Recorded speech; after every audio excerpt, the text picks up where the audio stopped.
So is that the only thing you do different though? Is add the bell peppers? I haven't watched my dad and my grandma do it. I just read the recipe at this point. I don't remember.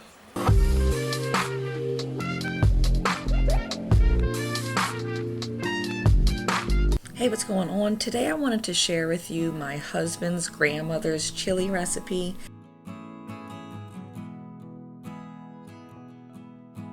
So for this recipe, you are going to need ground beef, tomato sauce, onions, bell peppers, garlic, tons of different kinds of seasoning. My husband likes to use a specific brand of chili powder. So there's a lot of different things that you do need, but it's such an easy recipe. You're just putting it all together and then letting it cook down for an hour or so, and then you have some pretty good chili.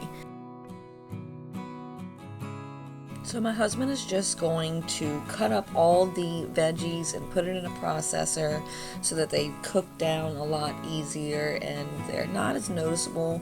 We have small children that don't like to see the vegetables that are necessary for their food to taste good. So we're just going to process it down so they don't see it.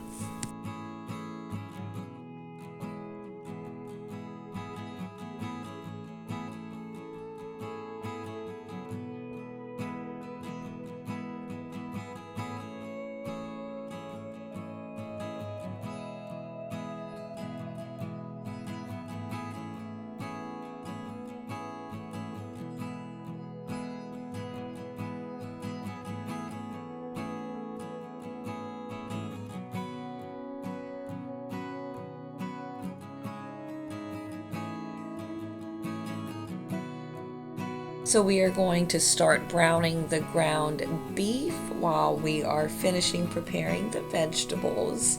Now, what my husband does is 1 onion per pound of ground beef, and he also does 1 bell pepper per pound of ground beef. His grandmother doesn't put the bell pepper in, it's not in her recipe, but we do like the bell pepper, so we just treat it like it's the onion and do 1 per pound.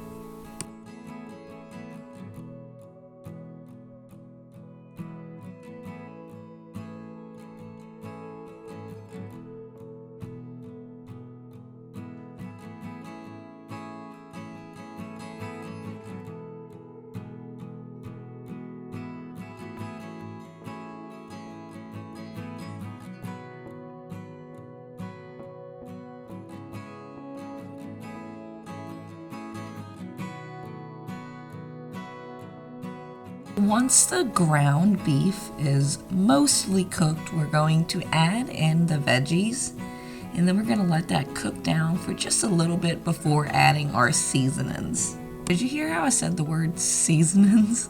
It's seasonings. Seasonings. Sorry, I said seasonings because I guess that's my southern accent.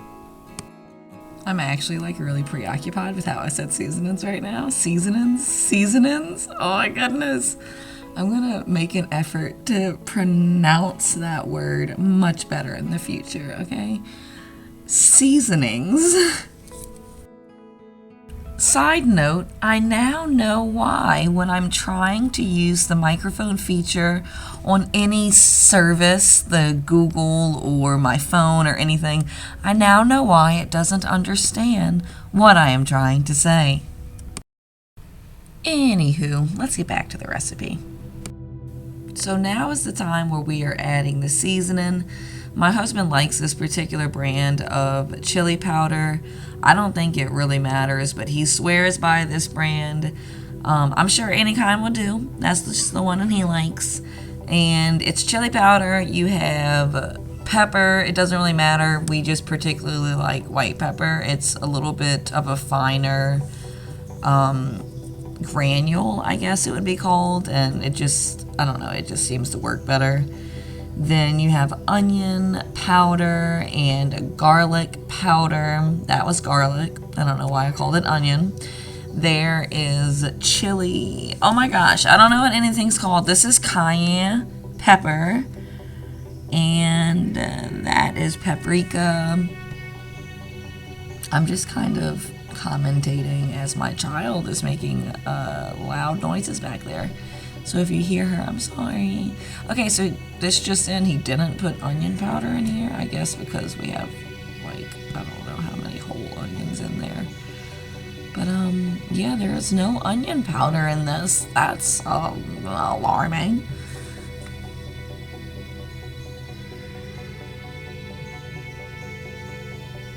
So, yeah, we're just gonna, I guess, let this cook down for a little bit and then add in the red gravy. And then after the red gravy's added, you're gonna let it cook for a little bit. Then you're gonna taste it, see if it needs to have any other seasonings added to it. And then you just let it cook down for a while. So my husband does actually add onion powder here soon. In this second round of seasonings that he's adding, he does add onion. So I stand corrected. I completely kind of like had a spasm because I was like, wait, where's the onion powder? I'm pretty sure you need some onion powder in here.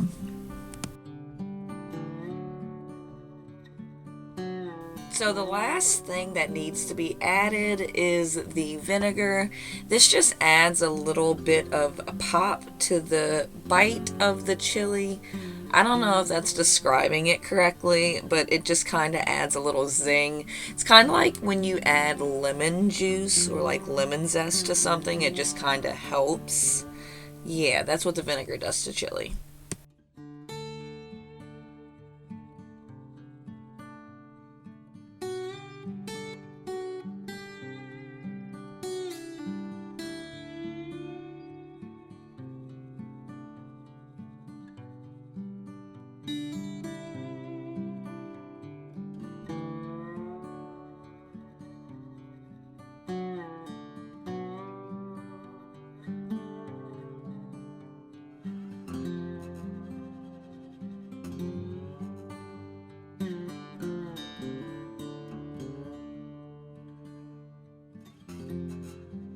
So the last thing I do is portion out the chili and I put it in freezer safe bags. You can use whatever freezer safe container you would like. The bags just seem to work well for me.